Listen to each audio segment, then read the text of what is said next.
Police have released the name of the officer shot in a gunfight downtown yesterday. They tell us Officer Armando Perez responded to a 911 call, was shot by an armed man, and then shot and killed that man before he was rushed to the hospital. KVUE's Jason Puckett joins us live from Austin City Hall. Jason, police say the officer did everything right.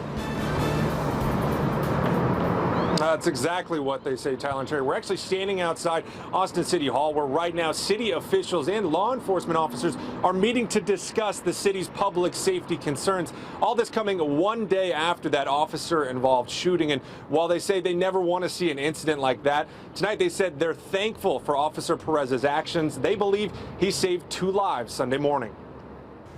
Officials still cleaning up and continuing to investigate the Sunday morning shooting that killed 1 man and put Austin police officer Armando Perez in the hospital. 1 victim down, headshot wounds, obvious, and a police officer with an abdominal gunshot wound, trauma alert. That EMS dispatch recording coming just after 11 Sunday morning. Police say a security guard saw a man possibly breaking into cars and began following him.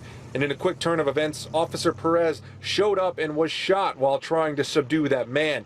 He shot back and killed that man before being rushed to UMC Brackenridge for surgery. He's doing a little bit better. He's still in pain, and anytime you guys get shot in the stomach, it's a painful wound.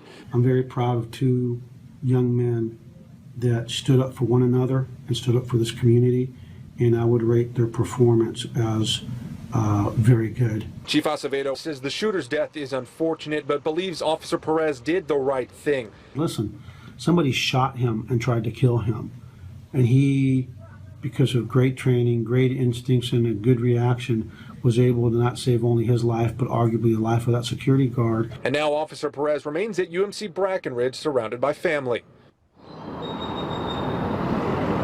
Yeah, Austin police haven't yet released the name of that shooter involved. They say they're waiting to notify next of kin for that man. We will, of course, bring you any updates as soon as those are available on the story. For now, they're live outside City Hall. Jason Puckett, KVUE News. Fortunately, the security worker was not hurt and the officer survived. KVUE's Jenny Lee reports now it could have ended much differently. When the security worker ran after the suspected burglar from the Austin City loft Sunday, Glenn Jones says he broke a cardinal rule in the private security industry. We're not supposed to leave the property at any time to pursue suspects down the street, let alone several blocks away. Jones is a senior instructor with Texas Certified Training Academy, a company that trains licensed security guards. He says the company has trained some 4,000 in the past 7 years.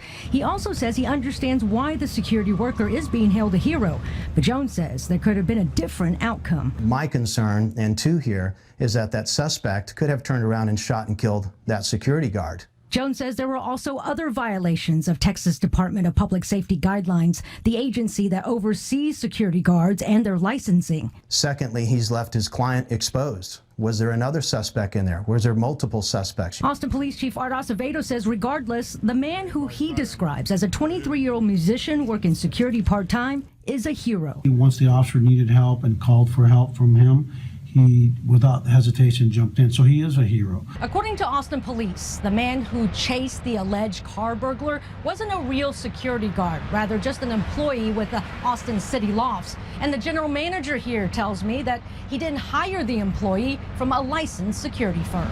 Jones says many private businesses, like bars, hire unlicensed security workers because they work for less money. He calls it a huge problem for the private security industry, a problem he says wouldn't surprise him if it creates more security and safety issues. Jenny Lee, KVUE News. And just a note, we tried to interview the security guard today, but as of now, he is not granting interviews.